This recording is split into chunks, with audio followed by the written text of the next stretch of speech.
Hrvatska, braćo i sestre, slava Bogu na visini, a mir ljudima dobre volje na zemlji. S ovim riječima anđeli su navijestili ljudima prvi Božić i rođendan maloga Isusa.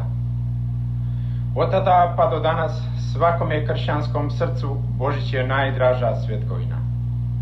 Veliko značenje Božića moglo bi se sažeti u 3 riječi: mir, ljubav i sloboda djece Božje. Prije gotovo 2000 godina Bog je navijestio ljudima mir, ljubav i slobodu. Ali nažalost mi opažamo da toga mira, ljubavi i slobode nema u svijetu. Nema mira, ljubavi i slobode u dušama ljudi. Nema mira, ljubavi i slobode u svijetu. Dapače, nikada svijet nije toliko čeznuo za mirom, ljubavi i slobodom kao danas.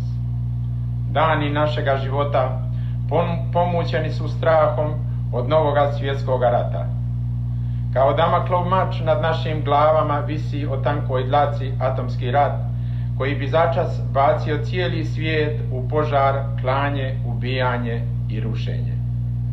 Preko anđela Bog nam je davno navijestio i obećao mir, ljubav i slobodu, a mi mira i slobode još nemamo. A zašto ih nemamo? Samo zato jer nećemo da ih prihvatimo, samo zato što većina čovječanstva odbacuje principe maloga Isusa, principe mira, ljubavi i slobode, i zato imamo rat, međusobnu mržnju i ropstvo. Borba između dobra i zla, mira i rata, slobode i ropstva nije od jučer. Cijela povijest čovječanstva ispunjena je tom borbom.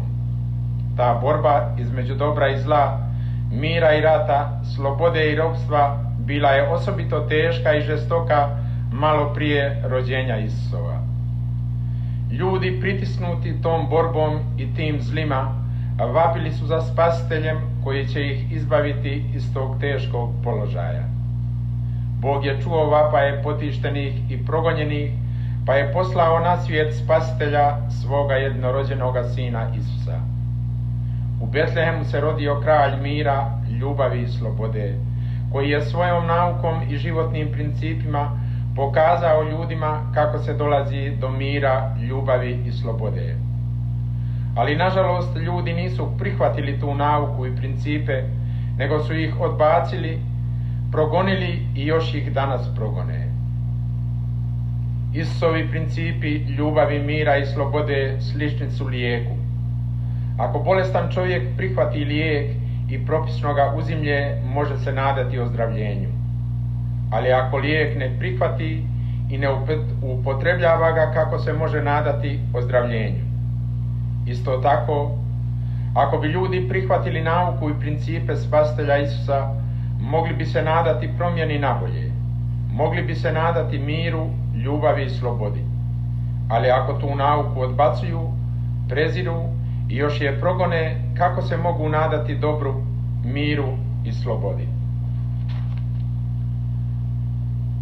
Sile zla uvijek su se suprotstavljale dobru. Čim se je kralj mira, ljubavi i slobode rodio u Betlehemu, odmah su se sile zla digle protiv njega.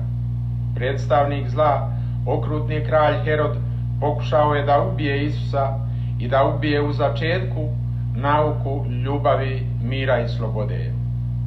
Mali Isus morao je bježati pred bijesom Heroda i njegovih okrutnih vojnika, morao je s roditeljima bježati u daleku nepoznatu zemlju Egipat da sačuva goli život. I tako je Isus prije nas postao izbjeglica. I tako se borba između dobra i zla nastavlja kroz 2000 godina. Konačno dobro će nad zlim triumfirati, ali je borba tu i patnje, posljedice te borbe su tu. Hrvatski narod opredijelio se je za Isusa i principe dobra prije 13 stoljeća.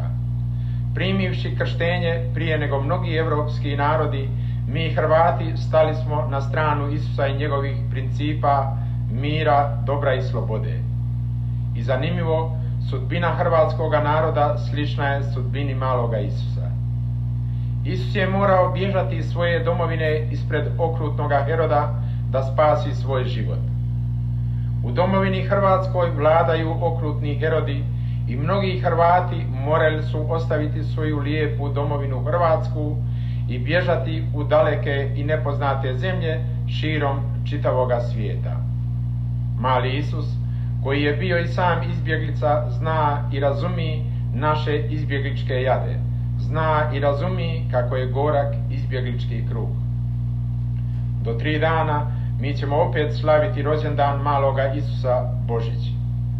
Slavimo ga kao ljudi dobre volje i dajemo slavu Bogu. Dok budemo pjevali lijepe hrvatske božićne pjesme i uspavanke malom Isusu, molimo ga žarko i ustrajno: Isuse, kralju mira, daruj nam svoj mir. Isuse, kralju ljubavi, povrati nam međusobnu ljubav. Isuse, kralju slobode, povrati nam žuđenu slobodu.